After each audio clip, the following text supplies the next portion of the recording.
Welcome to PICT Voices, an interview series featuring thinkers and doers associated with the Paris Institute for Critical Thinking. In these pandemic days, when we've had to shut our physical doors to the public, we remain committed to supporting the PICT community through our online outreach. We reject online teaching, since we believe that critical and creative thinking best happens face-to-face, but we hope that our podcasts, social media campaigns, and other online offerings will help bridge the gap until we can welcome you in person at one of our courses once again. My name is David Selim Sayers, and today we will talk mostly about water. People often take water for granted, but it's one of the most important substances on the planet. It is in every living thing. The human adult body is comprised of 60% water, and like most living organisms, it cannot survive without water. However, along with being a life-giving substance, water also has been associated with negative things such as disease, drought, deprivation, natural disasters, and human conflict. In 1870, during the Franco-Prussian War, Paris was under siege. Residents trapped in the city suffered terribly from cold, starvation, disease, and constant bombing. Much of the city's water supply system was damaged during the relentless artillery shelling of the war and during the civil disturbances of the Commune period, which immediately followed. Many were left without access to affordable, clean drinking water. To address the issue, Paris installed its first public drinking water fountains, made possible by a donation from a wealthy Englishman. This public-private effort proved to be a remarkable way to address an essential human need in a holistic manner. Now, today, we are in an era, again, where Paris feels under siege. And once the coronavirus pandemic is over, there are sure to be pressing human needs that have emerged as a result of this crisis. With us today is Barbara Lambesis, co-founder of the Society of the Wallis Fountains here in Paris. Barbara resides mostly in Phoenix, Arizona in the US, but she spends part of each year in Paris, and thanks to her involvement with the society, she has become quite an expert on the city's famous Wallis fountains. Today, she will be talking with us about the fountains' profound importance, as well as how they might serve as a model for finding solutions to human needs stemming from the COVID-19 pandemic. Barbara, thank you for joining us today. Thank you, David. It's a pleasure to be with you. I want to tell you and the audience that I suffer a bit from allergies, and here in Phoenix, it's allergy season. So if I cough a little bit or need to clear my voice or need to get a drink of water, please excuse me.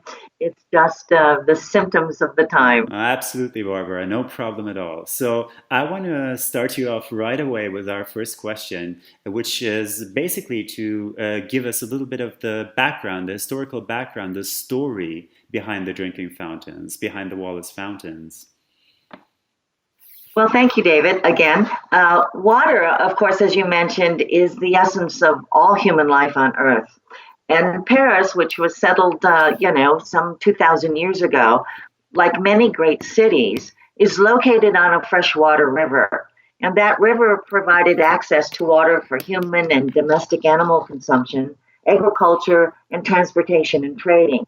So by the 17th century, the small community started on an island in the middle of the river became Paris, the capital of Europe, and soon some would call it the queen of the world. Now, Paris was the leader at that time and trendsetter in style and fashion. People came to Paris, from all over the world to see what was going on, to see what the latest fashion was and furnishings and innovations, because it was all sort of happening in Paris. Most people don't know that Paris was also the first European city to have sidewalks, designated pedestrian pathways. And these sidewalks, along with the wide bridges and the public parks and the boulevards, got everyone, including the elite social classes, walking the streets for the pleasure of it. Now, no one could see what a fashionable lady and gentleman were wearing if they were stuck in their carriages. So strolling on the sidewalks became a way to display one's style and one's fashion. So it was sort of the place to see and be seen. But the interesting thing about the sidewalks was that the sidewalks were probably the first and only real social leveler in Paris. And that was because all had access to the sidewalks, and everyone who used them had to exhibit a certain level of tolerance for those that were outside of their class. The sidewalks had beggars and pickpockets, peddlers, the elite, the poor, the working class, the homeless. They all shared the sidewalks, much as they still do today in Paris. But by 1870, Paris found itself under siege, which is similar, I think, but far worse to what today's lockdown is. Because, citizens were cut off, they were isolated, and they were suffering from destruction and deprivation and despair. And along comes Richard Wallace to the rescue.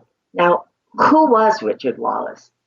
Richard Wallace was born in London, but he resided almost all of his life, most of his adult life up to this time, in Paris, being raised in the home of an English titled family.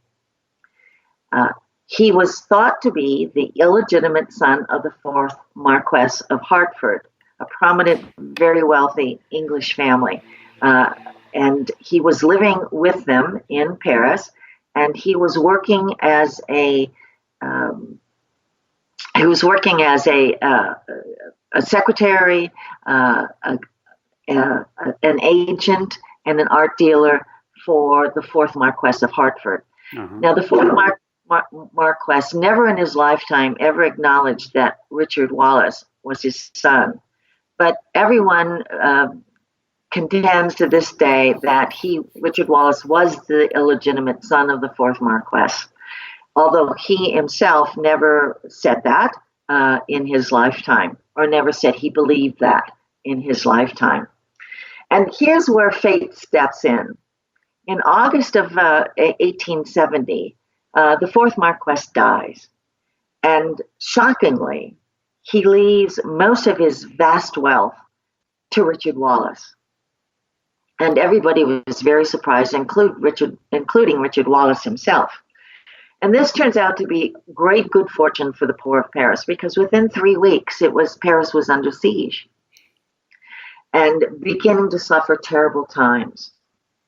Richard Wallace was always a kind and generous man with great sympathy for the hardships of the poor, even prior to this period. But now, having inherited all this money, he had money and resources which to play a very important role during the siege. So Richard Wallace gets back on the sidewalks and starts walking from district town hall to district town hall, leaving behind large envelopes stuffed with banknotes and the instructions that the money should be dispersed to the poor so that they could buy food and fuel and clothing and health care. Because, like in most crises, whether they're man-made or whether they're natural, the poor tend to be the ones who suffer the most during that time. He also set up field hospitals, both for the French and the British nationals stranded in Paris. And within 4 months, he gave away the enormous sum of 2.5 million francs to aid. Yeah, it's a lot of money to aid the poor and to alleviate suffering. And the public press, he became sort of the town hero, the city hero. And the public press dubbed him as the Providence of the Poor. And even after the siege was over and the commune period ended, his generosity and aid continued. Now, during this commune period, during the siege, there was this tremendous destruction to the water supply system.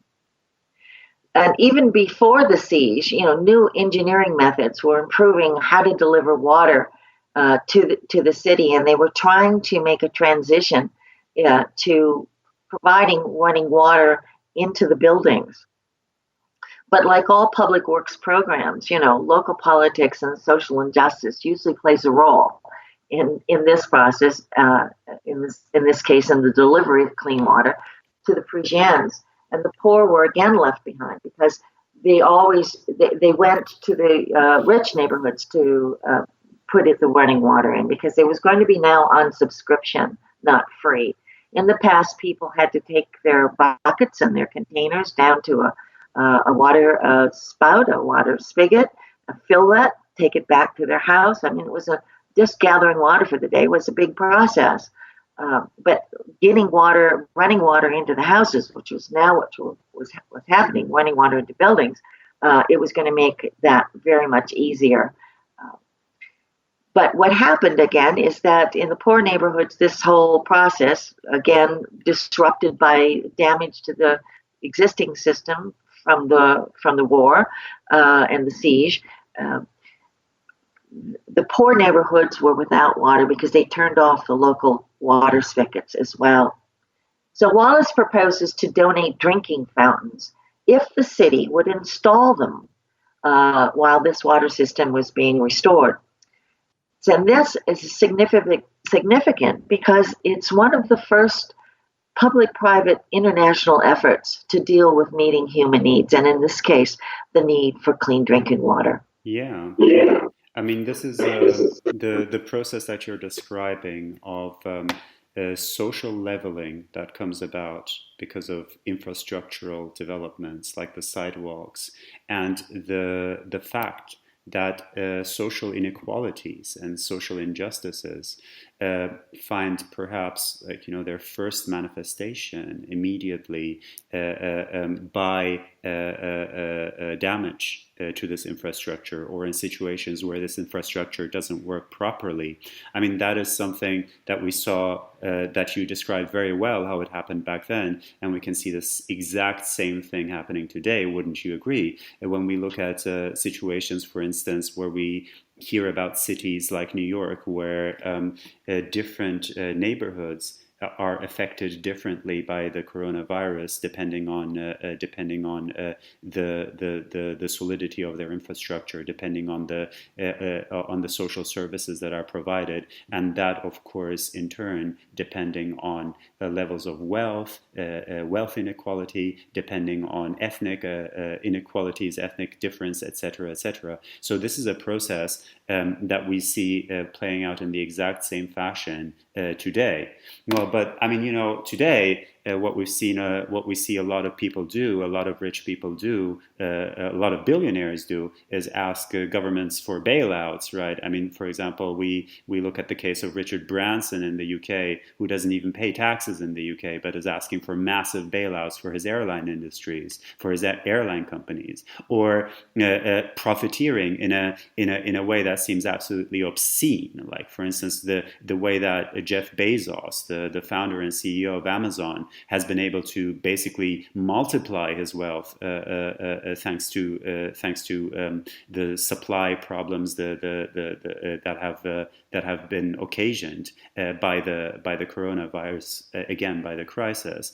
In contrast, maybe in stark contrast to the sort of selfish, rather kind of self-centered behavior that we see a lot of public wealthy figures display today, Richard Wallace comes across as somebody who was really sort of standing up to the challenges of his time and basically coming together, working together with the state and with the public in order to improve the situation for everybody.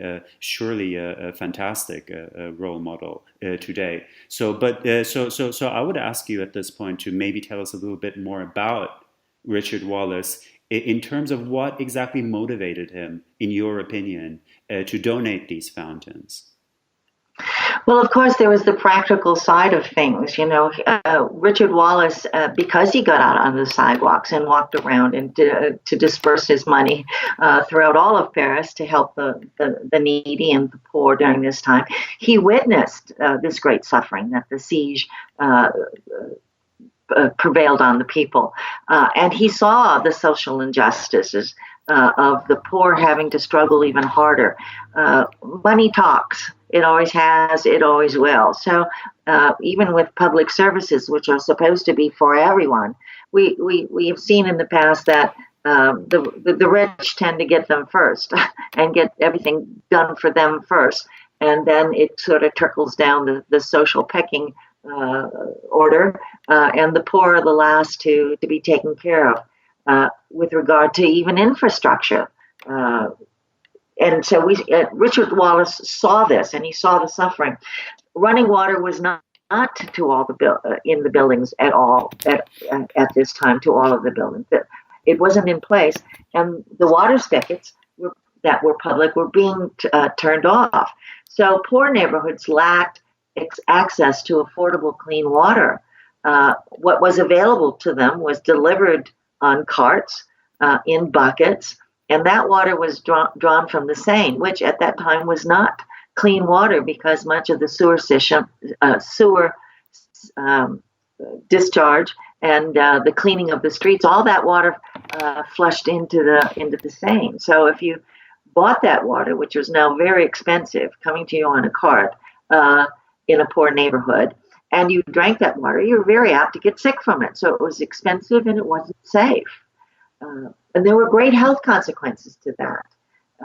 So what did people do? They couldn't get affordable clean water. They turned to beer and wine because it was cheaper and they thought far safer for them to hydrate on beer and wine than it was to drink the dirty, contaminated water. And as a result of that, there was not only health consequences, because it was observed that even mothers at that time were taking bread and dipping it in wine and feeding their little toddlers this wine-soaked bread. You can imagine that with that kind of diet, their human development and growth as a child, which is so very, very important for their later years, the health in their later years, was appalling. Moreover, by drinking beer and wine instead of water, there was a great deal of alcoholism among the poor and the working class.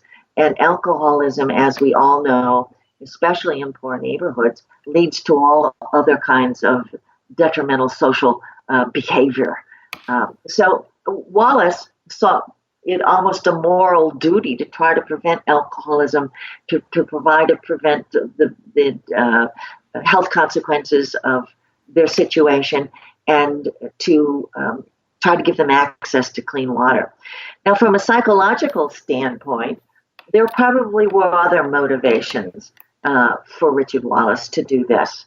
And one of them, I believe, was that he was trying to atone for the sins of his father and his grandfather.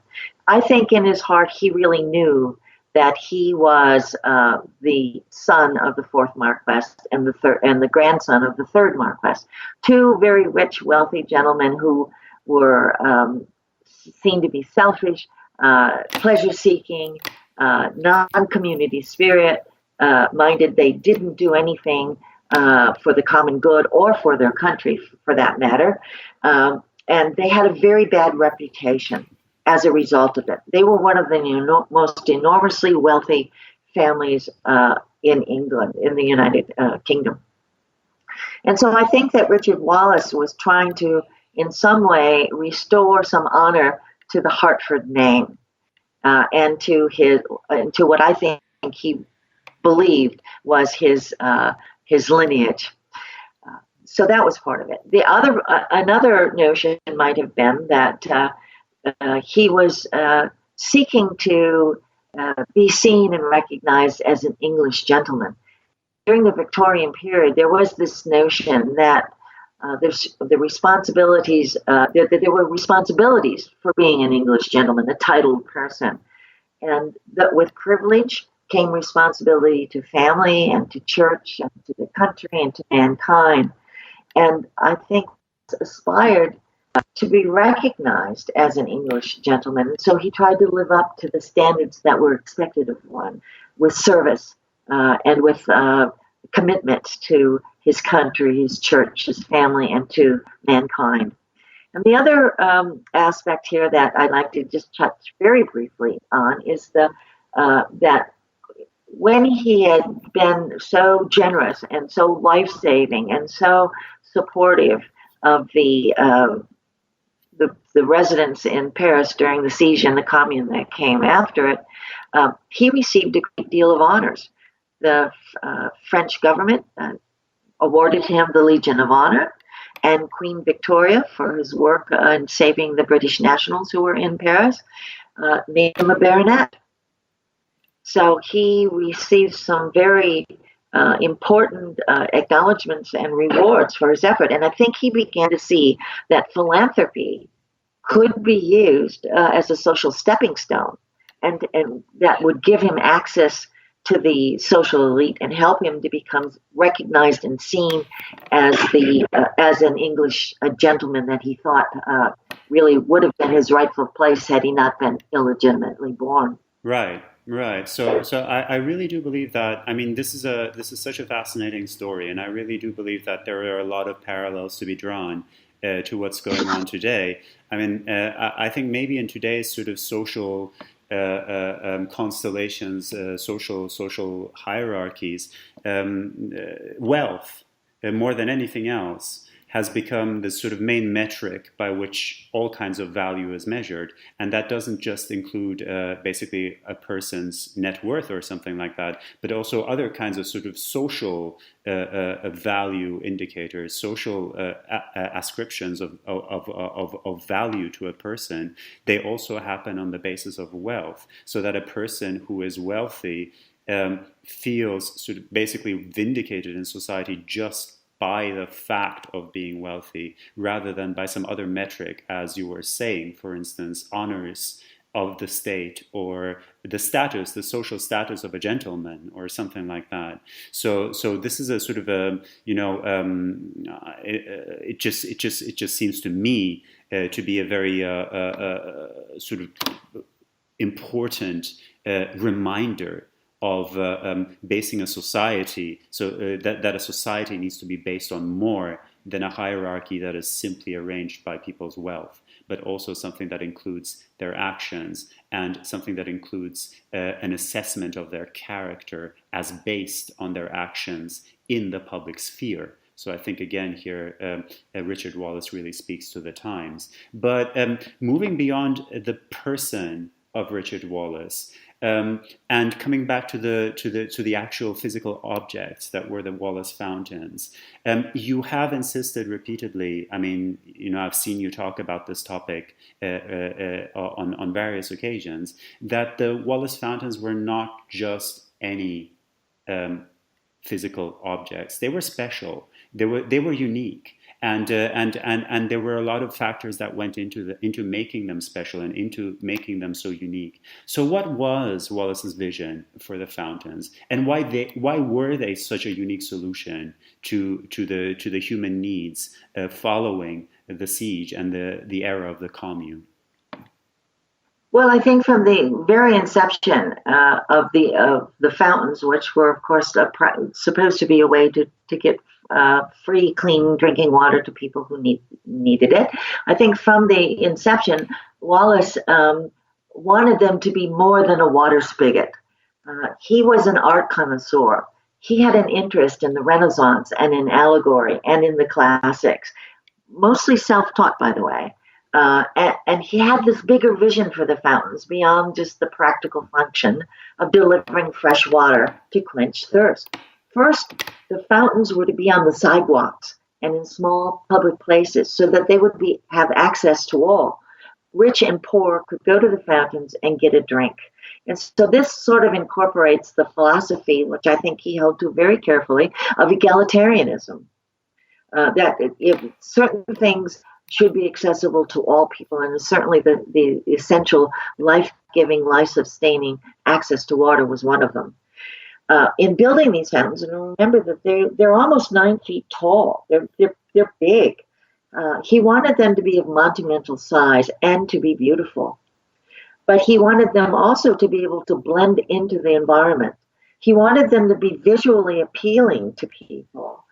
Just as we put art in our rooms, whether they be public buildings or in our residences, to change and enhance and beautify the atmosphere of the inside, he wanted that same thing to happen with these fountains, that they would be enhancing their environment and beautifying the environment in which they were placed. Another thing that was very interesting is technology and industrial advancement at the time really paved the way for making the fountains possible. France had invented a few years prior a new decorative cast iron process, and this made manufacturing of these very large, very intricately designed fountains to be mass produced. If they had to have been individually handcrafted, they would have been so unaffordable they would not be there today. But because they were, because of this new manufacturing process, these new discoveries of industrialization, the fountains became affordable and possible. Now, the primary reason, if we go back to why Paris needed these drinking fountains, was one of hygiene. People who didn't have access to clean water, were drinking contaminated water, were getting sick from that. So how do you make sure that the water that comes from the fountains is going to be clean and potable? So that was part of their design as well. And what they came up with was that there would be this steady, continuous stream of water that would flow from the very top of the dome on top of the fountain.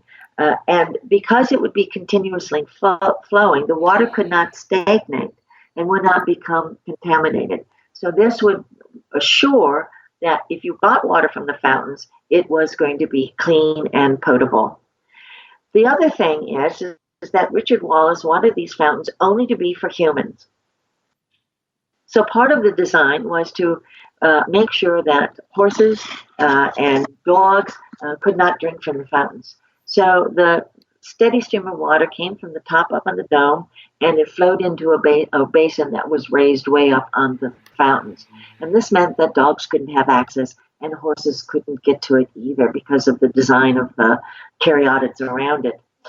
Attached to these fountains were two tin drinking cups, or goblets, as they were referred to. And they were on a chain, so that they were chained to the fountain. And if you were thirsty and passing a fountain, you would stop, you'd fill up the little cup, take a drink, and be on your way. And there was a tradition among most of the users to leave the cup under the stream of water so it could be rinsed and cleansed to the extent it could.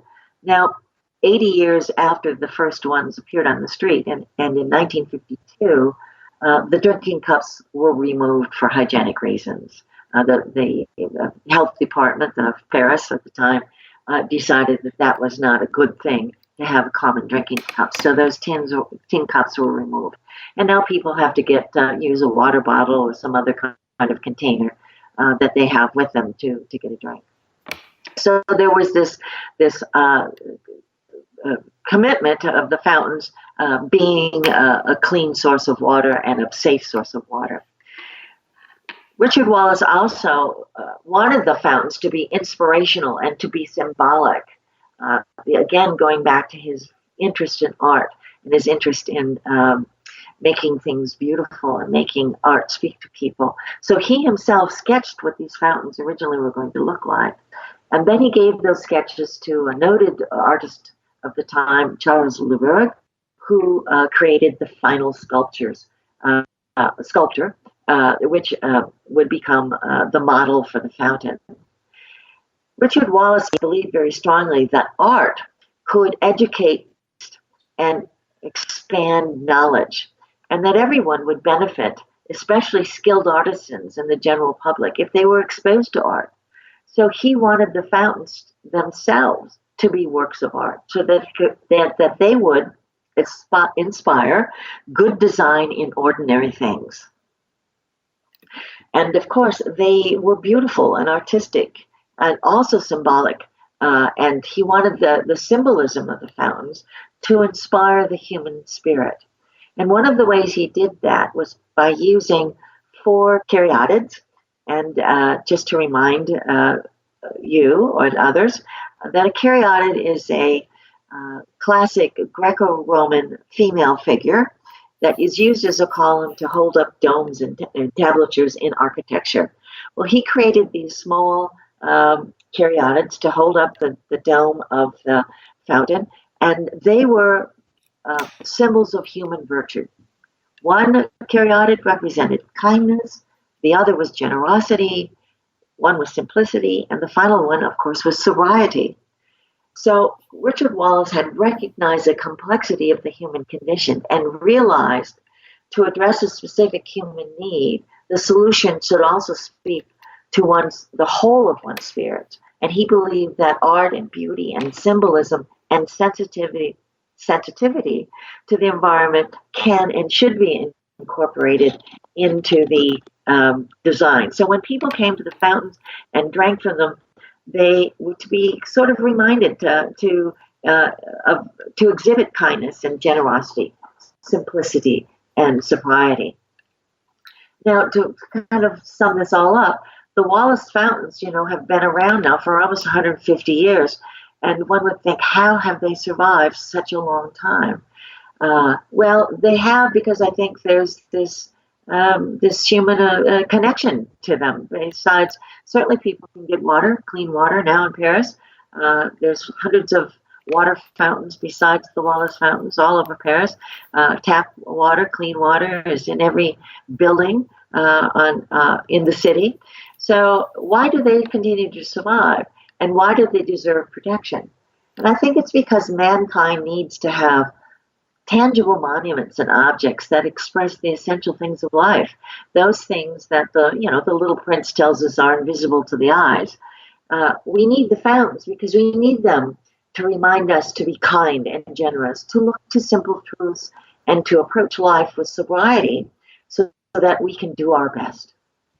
Right. I mean, this approach, which is kind of an all-encompassing understanding of urban public infrastructure, is really noteworthy, because we're talking about. You mentioned the sidewalks and the fountains functioning together as a kind of social leveler that brings all aspects, all layers of society together.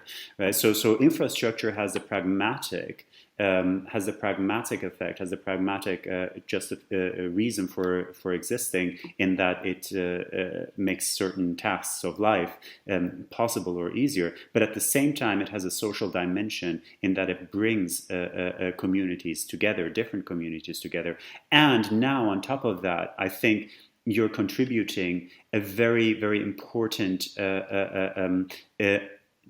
another dimension to the idea of infrastructure, and this is a sort of the infrastructure of public morality or public psychology, if you will. In a way, that infrastructure does not just serve physical and pragmatic needs, but that infrastructure also it contributes in a way, or can contribute if it is designed and if it is conceived of properly. It can also contribute to the social cohesion of a society, of a community, of an urban community, in terms of its values, in terms of its outlook on the world, and on questions concerning lifestyle and morality. So in that sense, again, expanding on the idea of infrastructure in a very, very interesting direction. You have mentioned that the Wallis fountains are around. Still around, have been around for about 150 years now. Well, we are in the middle, as you mentioned at the beginning, of a new public health crisis in Paris at the moment, the COVID-19 crisis, pandemic. Do you think that this pandemic will have some kind of specific effect regarding the Wallis fountains themselves? Well, when life returns to normal, whatever that's going to be, no one is going to be able to really predict how humans are going to behave. So I think the impact of the lockdown will be more psychological and emotional than it will be physical, as it was following the siege. But once people are free to move about, will they feel comfortable using public amenities like the fountains, or like playground equipment for children? Will they sit on public benches or park chairs?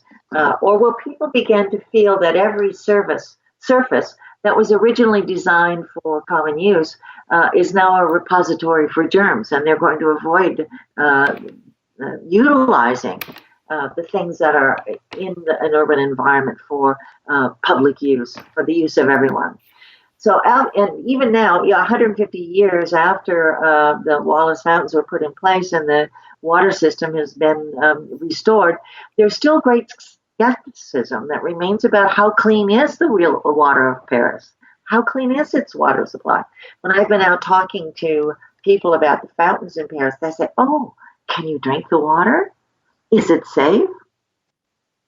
And I know that the Eau de Paris, which is the entity responsible for delivering the water to the people of Paris, they have been battling a very long and hard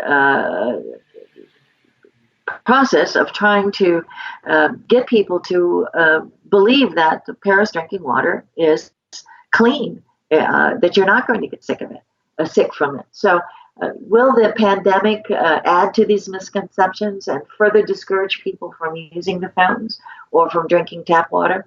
I don't know, because it's sort of an irrational fear even before the pandemic. Will the pandemic add to that fear in the future? So that's another issue. And then finally, the environment, as a result of this pandemic, has sort of received a break from the human assault on it during this lockdown period. But will Parisians become more environmentally conscious once the lockdown is over, once they're free to move about again? Will they start buying permanent water bottles and going to the fountains to get their water, or filling them from tap water, and thus avoid buying water and throw away plastic bottles, which is so detrimental to the future? So the environmental issues surrounding the fountains will also be impacted in such a way that could be very positive, or could not work out as we'd hoped. Yeah, and as you were saying, I mean, it really depends very heavily on attitudes, on people's attitudes, as you were saying, and specifically people's attitudes towards the public sphere. Right. I mean, when people mistrust something like the public supply of water, or some other aspect of public infrastructure, in a way, it also points to the atomization or the disintegration of the urban community, of the people living together and people sharing the urban space. If the only thing that you regard as safe is the thing that you own privately, that you've bought privately, and that only serves you yourself, and you regard everything that is accessible to the public and shared by the public as unsafe and somehow something to be avoided, this is not just a precaution that sort of somehow affects your physical life, but it also affects the social life of the urban settlement, of the urban fabric. So in that sense, I think you're absolutely right. And one of the big jobs of public infrastructure, or one of the big challenges of public infrastructure providers is, again, to imbue these public services, to imbue these components of public infrastructure with a sense of community, with a sense that people are coming together here, that it is not something to be feared, but that it is something to be embraced, in the sense that it brings the community together. Anyway, I don't want to go too far into what kinds of lessons can be learned from Wallis's approach and from the Wallis fountains as we recover from the COVID-19 crisis and the lockdown, because I'm sure that you also have maybe some final words that you would like to contribute on that topic. What do you think the Wallis fountains and the approach of Richard Wallace can teach us today as we struggle to cope with the developments in our current health crisis environment? Well, of course, we don't know yet what great needs will present themselves as a result of the pandemic and the lockdown. We do know that there will be human needs. Every crisis, has an impact that's detrimental in some ways. So whether they will be these needs will be fundamentally essential, as the need for clean drinking water was following the siege, or more related to mental health issues, this all remains to be seen.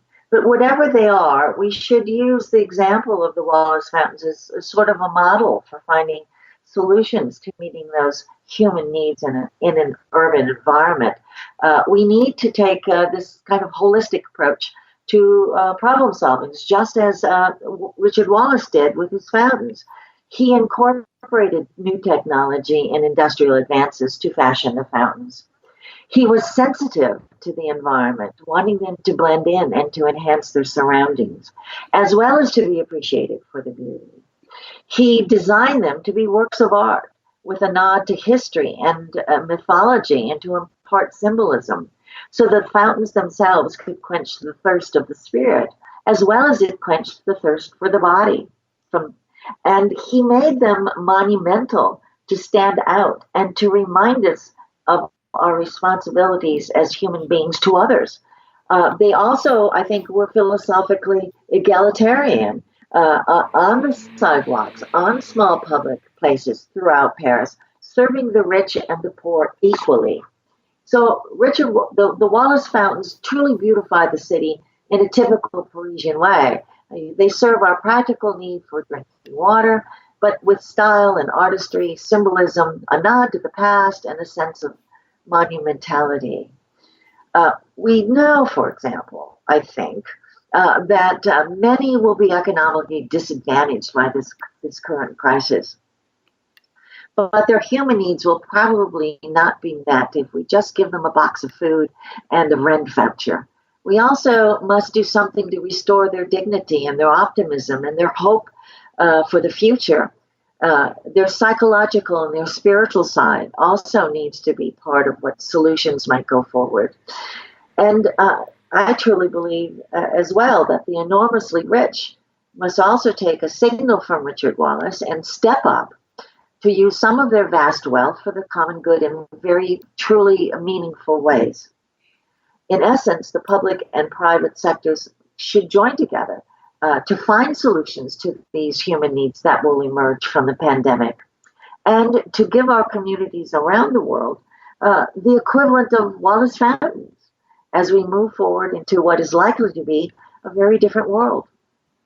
Thank you, Barbara. I mean, this is I think this is a really, really good way to sum up the gist of this interview, which is basically that. Well, firstly, we do need, as you put it so well, we do need a holistic approach to public infrastructure, an approach that doesn't just consider pragmatic needs, but also, as you put it, needs of the spirit, needs of the soul.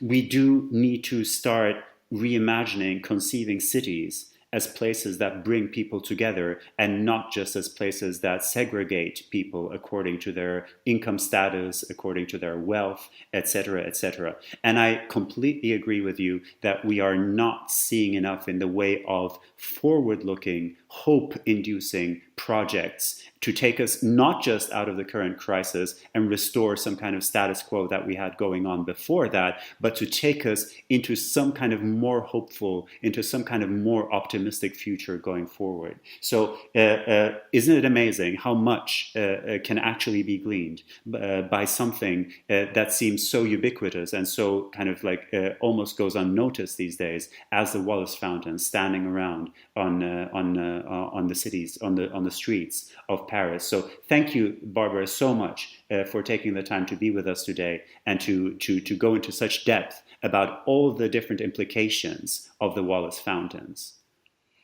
Well, thank you, David, for having me. And I hope that once this lockdown is over and people are free to walk the sidewalks again, that if they encounter a Wallis fountain, they will drink deeply from it, and also quench their thirst, body, mind, and spirit, and come to appreciate how important they are to the heritage of Paris and the future.